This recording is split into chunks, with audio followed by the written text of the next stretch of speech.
Hello everyone and welcome to my channel. I hope सब बहुत ही अच्छे होंगे और आप सबका पेपर बहुत ही बढ़िया गया होगा। तो आज हम डिस्कस करेंगे सीडीपी पोर्शन की आंसर की। और ये पेपर मेरे पास है 15 दिसंबर 2024, यानी आज जो आपका सीटेट का एग्ज़ाम हुआ है उसकी हम सीडीपी के आंसर की यहाँ पे डिस्कस करने वाले हैं। तो स्टार्ट करते हैं। सबसे पहला जो क्वेश्चन है इसके अंदर बताया गया है कि example of assistive technological devices to cater needs of children with visual difficulties include, कि यदि किसी बच्चे को देखने में प्रॉब्लम है तो उसके लिए आप इनमें से कौन से टेक्नोलॉजिकल डिवाइसेस यूज़ कर सकते हो। तो दिमाग में यही चीज़ याद रखनी थी, आपको ध्यान ये इस बात का देना था कि सबसे पहले डिवाइसेस टेक्नोलॉजिकल होने चाहिए, साथ में विजुअल यानी उन्हें दिखाई देने में प्रॉब्लम है तो हम कंप्यूटर के इनपुट डिवाइसेस की हेल्प ले सकते हैं। हम ब्रेल का इस्तेमाल कर सकते हैं लेकिन डिस्प्ले का इस्तेमाल नहीं कर सकते, बच्चे को वो चीज़ दिखाई नहीं देगी, इसलिए ये चीज़ आपकी हट गई है यहाँ से। फिर स्पीच रिकॉग्निशन सॉफ्टवेयर का हम इस्तेमाल कर सकते हैं क्योंकि ये भी एक टेक्नोलॉजी और ये असिस्ट ज़रूर करेगी। अब रही बात यूज़ ऑफ साइन लैंग्वेज, तो ये अगर हम साइन लैंग्वेज यूज़ भी करेंगे तो उस बच्चे को देखने में प्रॉब्लम है तो वो उस चीज़ को नहीं समझ पाएगा और ना ही ये टेक्नोलॉजिकल डिवाइस है। तो इसका मतलब ये हुआ कि हमारे ऑप्शन में होना चाहिए ए और साथ ही में होना चाहिए सी। तो ये हमें यहाँ पे दिखाई देता है, ए बी यहाँ पे दिखाई देता है। और फिर अगर हम देखते हैं तो यहाँ पे इन्होंने सी भी यहाँ पे साथ में दिया हुआ है और ये सभी के सभी इसके अंदर आएंगे नहीं क्योंकि ये क्या है, टेक्नोलॉजिकल नहीं है सभी, जैसे साइन लैंग्वेज नहीं है। बी सी डी ही सिर्फ नहीं आएंगे क्योंकि ए यहाँ पे अल्टरनेटिव कंप्यूटर इनपुट डिवाइसेस भी इंपॉर्टेंट है और बी सी सिर्फ नहीं आएंगे क्योंकि इसमें ब्रेल आ गई है। तो इसलिए हम ऑप्शन नंबर थर्ड के साथ जाएंगे कि इन्होंने ब्रेल, इम्बॉसर और डिस्प्ले को भी साथ में इंक्लूड किया है, इसलिए ए बी और सी इसका करेक्ट ऑप्शन है। तो ऑप्शन नंबर थर्ड जो है इसका सही जाएगा।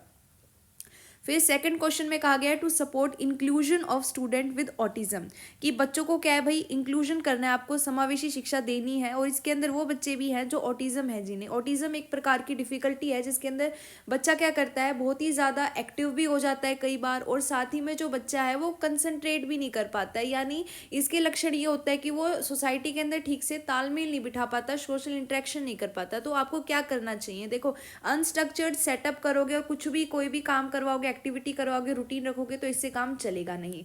अगर आप अवॉइड करोगे तो भी बात नहीं बनेगी। अगर आप एक ऐसा क्लासरूम बना लोगे जो ओवर स्टिमुलेटिंग है, सबसे पहली बात कोई भी चीज़ ओवर गलत होती है और साथ ही में जो बच्चा है वो वैसे ही एडजस्ट नहीं कर पा रहा है लेकिन आपने ऑलरेडी इतना ज़्यादा ओवर स्टिमुलेटिंग बना दिया एटमॉस्फेयर, तो उसके लिए कहीं ना कहीं वो प्रॉब्लमेटिक होगा क्योंकि वो ऑलरेडी एडजस्टमेंट नहीं कर पा रहा है सोसाइटी में। तो ये ऑप्शन गलत है। फिर हमारे पास जो ऑप्शन नंबर सेकंड है वो सही रहेगा क्योंकि हमें कंक्रीट, लिटरल और कंसिस्टेंट लैंग्वेज का यूज़ करना है ताकि वो भी यहाँ पे ठीक से कंफर्टेबल फील कर सके और सोसाइटी यानी बच्चे जो हैं, हमें पता है स्कूल क्या एक मिनी सोसाइटी है, तो स्कूल के अंदर एडजस्टमेंट वो कर सके। फिर आता है थर्ड क्वेश्चन, इसमें कहा गया in order to address the need of talented and creative children in the classroom it is important to, कि आपकी क्लास में टैलेंटेड बच्चे भी हैं और क्रिएटिव भी हैं तो आपको क्या करना चाहिए, तो आपको उनको इंगेज रखना चाहिए और इंटरेस्टेड एक्टिविटीज़ के साथ आपको क्या करना है, keep them engaged and interested in the learning process. जो भी चीज़ आप सिखाओगे आपको उनको इंगेज रखना और इंटरेस्टेड रखना है ताकि वो इनडिसिप्लिन भी क्रिएट ना करें और उनका जो टैलेंट है, क्रिएटिवनेस है, वो वेस्ट भी ना जाए। तो ऑप्शन नंबर थर्ड इसका बिल्कुल सही है। क्वेश्चन नंबर फोर्थ में कहा गया है teacher should deal with failure of student in the classroom, जो अगर कोई बच्चा है फेल हो रहा है बार बार, ये बहुत सारे ग्रुप ऑफ चिल्ड्रन है तो वो बार बार फेल हो रहे हैं, तो आपको क्या करना चाहिए, तो आपको क्या करना चाहिए, क्रिटिकल एग्जामिन करना चाहिए खुद की पेडागोजिकल स्ट्रैटेजीज को, आप ठीक से इस्तेमाल कर रहे हो या नहीं कर रहे हो, आपकी टीचिंग में कहीं ना कहीं कमी तो नहीं रहेगी, खुद को भी यहाँ पे डायग्नोज करना है। तो हमारा थर्ड ऑप्शन बिल्कुल सही रहेगा। इसके बाद फोर्थ क्वेश्चन कहता है what is the role of prior knowledge in constructivist learning, कि प्रायर नॉलेज का क्या इंपॉर्टेंस होता है कंस्ट्रक्टिविस्ट लर्निंग जिसमें बच्चे एक्टिवली पार्टिसिपेट करके मीनिंगफुल लर्निंग की ओर जाते हैं। तो प्रायर नॉलेज जो है बहुत ही इंपॉर्टेंट है क्योंकि इससे कनेक्शन बिल्ड होते हैं और न्यू लर्निंग हम इजीली फैसिलिटेट कर सकते हैं। तो ऑप्शन नंबर फोर्थ बिल्कुल करेक्ट है। फिर सिक्स्थ क्वेश्चन हमारे पास आता है how can teachers support student in becoming self directed learners in a constructivist classroom, यानी बच्चे जो हैं वो खुद ही कैसे इंडिपेंडेंट बने, खुद ही वो अपने रेगुलेशन कैसे करें, अपनी जो भी स्किल्स हैं उनकी कैसे करें। तो आपको क्या करना है, आप इंकरेज कर सकते हो बच्चों को ताकि वो रिस्पॉन्सिबिलिटी ले, खुद की लर्निंग की, मीनिंगफुल लर्निंग क्रिएट करे। यहाँ पे डिस्कवरी लर्निंग की बात की गई और बच्चों के अंदर सेल्फ रेगुलेशन की स्किल्स है, मेटाकोग्निशन जैसी एबिलिटीज डेवलप हों। तो फर्स्ट ऑप्शन इसका बिल्कुल सही है। Seventh question assertion and reason का है, रीड द फॉलोइंग स्टेटमेंट, इसको आप पढ़ो। इसमें क्या कहा गया है, असर्शन कहा गया a middle school teacher keeps in regular touch with the parents of students of her class to understand them better. कि एक मिडिल स्कूल टीचर है, वो बार बार अपने बच्चों के जो पेरेंट्स हैं उनके साथ कनेक्ट होना चाहती है, और ताकि वो अपनी क्लास को अच्छे से अंडरस्टैंड कर सके, समझ सके, वो बार बार उनके साथ कनेक्ट रहती है।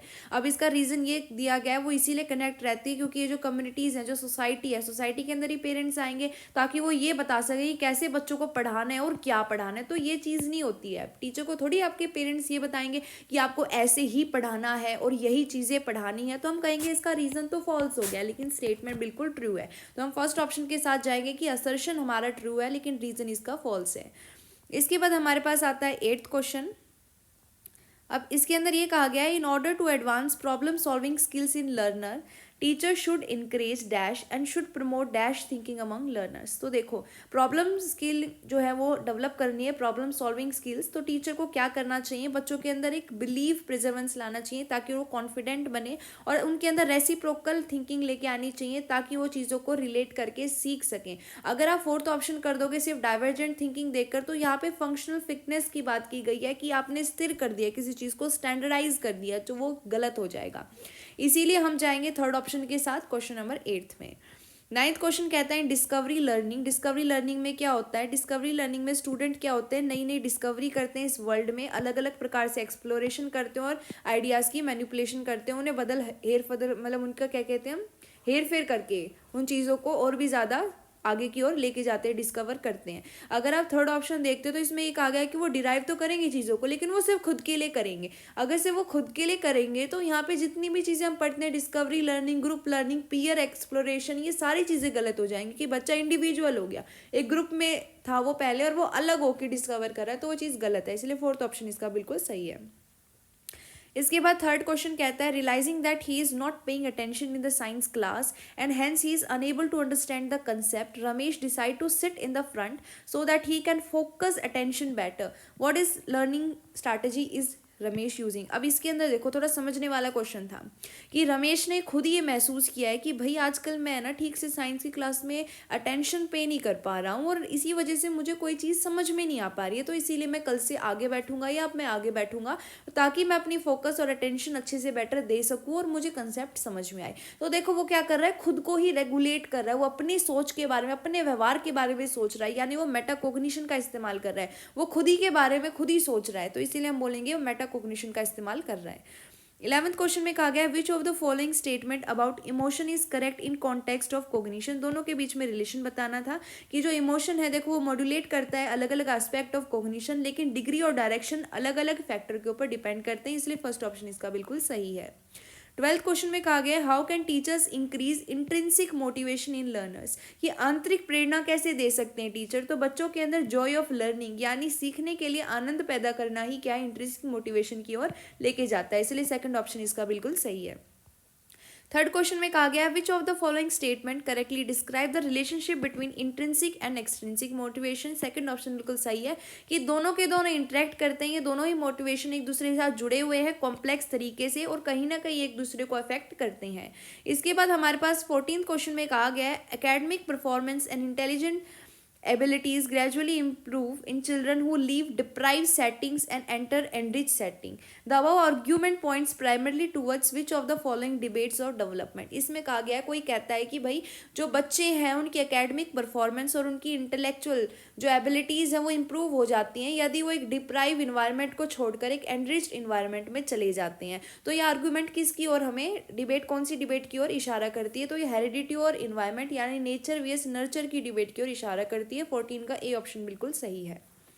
इसके बाद हमारे पास 15th क्वेश्चन असर्शन रीजन है। इसमें कहा गया है when we look at childhood as a single category, यानी हमने चाइल्डहुड को अलग कर दिया है, तो क्या हम जो उसकी सोशल और कल्चरल डिफरेंसेस हैं उन्हें भी यहाँ पे लूज कर देंगे, खो देंगे, या फिर हम जो बच्चों के अंदर जेंडर, एथनिसिटी और सोशल क्लास की बातें हैं क्या उन सबको खो देंगे। तो ये जो चीज़ है ये बिल्कुल करेक्ट है कि आप अलग से नहीं कर सकते हो, कि अपने चाइल्डहुड को बोला कि भाई कोई बच्चा है वो दुनिया से अलग ही, सोसाइटी से अलग बैठ के कर रहा है, हमने उसको बिल्कुल सिंगल कैटेगरी में डाल दिया है। अगर ऐसा करोगे तो ये सारी चीज़ें हम लूज़ कर देंगे, खो देंगे, इसीलिए करेक्ट है। इसके बाद ये कहा गया कि चाइल्डहुड एक सोशल कंस्ट्रक्शन है, तो ये भी बिल्कुल सही है, क्योंकि चाइल्डहुड जो होता है, कैसी सोसाइटी में रह रहे हो, उस बच्चों को कैसा वातावरण मिलेगा, तो वो सोसाइटी ही कहीं ना कहीं इन्फ्लुएंस करती है। इसलिए हम बोलेंगे दोनों असर्शन रीजन ट्रू है, और साथ ही में आर यानी रीजन क्या है, करेक्ट एक्सप्लेनेशन है असर्शन का। इसके बाद 16 क्वेश्चन में कहा गया which of the following factor, यहाँ पे आएगा हमारा following factor is not propose by Jean प्याजे as affecting change in cognition. इनमें से कौन सा फैक्टर जो है वो जीन प्याजे ने नहीं दिया। इक्विलिब्रियम भी दिया, एक्टिविटी यानी एक्टिव यहाँ पे कह सकते हैं रोल भी दिया है बच्चों का, और बायोलॉजिकल मैचुरेशन की ये बात करते हैं। ये इसीलिए हम कहते हैं बायोलॉजी से जुड़े हुए हैं जीन प्याजे, क्योंकि ये पहले बायोलॉजिस्ट ही थे, ये स्विस के रहने वाले थे, स्विस बायोलॉजिस्ट थे। इन्होंने कल्चरल टूल का जिक्र नहीं किया, तो ऑप्शन नंबर ए यहाँ पे करेक्ट है। कल्चरल टूल की बात लिव विगोत्स्की करते हैं। 17 क्वेश्चन में कहा गया असर्शन दिया गया है कि जीन प्याजे assume that process of learning is dependent solely on heredity. देखो ये बात हमें एग्जैक्टली कहीं पे भी नहीं देखने को मिलती है, लेकिन इस चीज़ को हम ट्रू मानते हुए चलेंगे, क्योंकि ये कंस्ट्रक्टिविज्म के अंदर कहीं ना कहीं इसकी ओर इशारा किया गया है। तो ये इतनी इंपॉर्टेंस नहीं देते हैं सोशल इन्वायरमेंट को, इसी वजह से हम ये मान के चलेंगे कि एक बायोलॉजिस्ट भी थे और इन्होंने सोरली जो है डिपेंडेंट ये हेरिडिटी के बेस्ड पे रहे हैं। तो ये भी कहते हैं, इसका रीज़न ये कहा गया है कि डेवलपमेंट एक रिजल्ट है interaction between heredity and environment का। अगर आप देखते हो तो दोनों ही क्या है, ट्रू हैं, लेकिन जो आर है रीजन है वो इसका करेक्ट एक्सप्लेनेशन नहीं है, क्योंकि ये क्या कर रहा है, ये एनवायरनमेंट की भी बात कर रहा है, लेकिन ऊपर वाली स्टेटमेंट सिर्फ और सिर्फ हेरिडिटी की ओर इशारा कर रही है। इसके बाद 18th क्वेश्चन में कहा गया अकॉर्डिंग टू जीन प्याजे when children can not handle new experience within their existing cognitive structure they experience dash and resort to dash. तो देखो जब बच्चे, हम इक्विलिब्रियम जिसमें हार्मनी पढ़ी थी कि बच्चा क्या है नई चीज़ों को कनेक्ट कर पाता है, उसके अंदर एक हार्मनी इक्विलिब्रेशन की स्टेट बनती है। लेकिन जब बच्चा ऐसा नहीं कर पाएगा तो उसके अंदर डिस इक्विलिब्रियम की स्टेट बनेगी, और तब वो किसकी ओर जाएगा, तब वो अडेप्टेशन की ओर जाएगा, उस चीज़ को अडेप्ट करने की कोशिश करेगा। तो हम बोलेंगे इसका थर्ड ऑप्शन बिल्कुल करेक्ट है। 19th क्वेश्चन में कहा गया वाइल प्याजे views children as dash Vygotsky views children as dash. तो प्याजे का यही मानना है कि बच्चे एक्टिवली मैनिपुलेट कर सकते हैं आइडियाज़ को, लेकिन विगोत्स्की ये कहते हैं कि वो एक्टिवेट तो रहते हैं, एक्टिव तो रहते हैं, लेकिन सोशल कंटेक्स्ट में रहते हैं। तो फोर्थ ऑप्शन इसका सही है। 20 क्वेश्चन हमें कहता है व्हाट इज और are the basis for determining the stage moral development in Lawrence Kohlberg theory, कि किस आधार पर उन्होंने स्टेजेस दिए हैं। तो देखो उन्होंने क्या किया है, जो इंडिविजुअलों ने आंसर दिए थे, जो बच्चों ने आंसर दिए थे अगेंस्ट सीलिंग, वो जो हीन्स वाली स्टोरी थी कि वो अपनी वाइफ के लिए चुराए या ना चुराए वो पैसे, वो दवाइयाँ, तो वो चीज़ सही है या नहीं, तो उसके आंसर के ऊपर बेस्ड है स्टेजेस। और साथ ही में इन्होंने क्या वो यहाँ पे रीज़न दिया था कि क्यों ये ऐसा करना चाहेंगे, इसके ऊपर बेस्ड है इनकी थ्योरी। तो इसलिए बी और सी के साथ हम जाएंगे, तो B and C are the correct option. इसके बाद हमारे पास रहेगा 21st। इसमें कहा गया according to Lev Vygotsky the essence of cognitive development is. Cognitive development की यही कहते हैं कि इन्वायरमेंट के अनुकूल जैसे जैसे हम ढलते रहते हैं वैसे ही हम लर्निंग हमारी होती रहती है। तो ऑप्शन नंबर 4 इसका सही है। 22 क्वेश्चन कहता है according to Lev Vygotsky dash play और plays an essential role in helping learners progress through the zone of proximal development. ZPD में ये बात करते हैं किसकी ज़्यादा इंपॉर्टेंस है यहाँ पे, तो वो मोर नॉलेजेबल अदर की है, जो हमारी हेल्प करेगा ताकि हम अपने ZPD जोन से पोटेंशियल को इंक्रीज कर सकें। तो फोर्थ ऑप्शन इसका बिल्कुल सही है। 23rd क्वेश्चन कहता है Howard Gardner propose that intelligence. Howard Gardner ने यही कहा था इंटेलिजेंस क्या है, अलग अलग भिन्न भिन्न तरीके में मल्टीपल काइंड्स में बांटी जा सकती है। इन्होंने अलग अलग टाइप की यहाँ पे इंटेलिजेंस हमें बताई है, तो इसका थर्ड ऑप्शन बिल्कुल सही है। फिर 24th क्वेश्चन में कहा गया है कि प्रोग्रेसिव एजुकेशन क्या है, व्हाट इज प्रोग्रेसिव एजुकेशन। तो एक ऐसी अप्रोच है एजुकेशन के प्रति जो ये एम्फेसाइज करती है कि इंडिविजुअल लर्निंग होनी चाहिए और स्टूडेंट स्टैंडर्ड क्लासरूम होने चाहिए।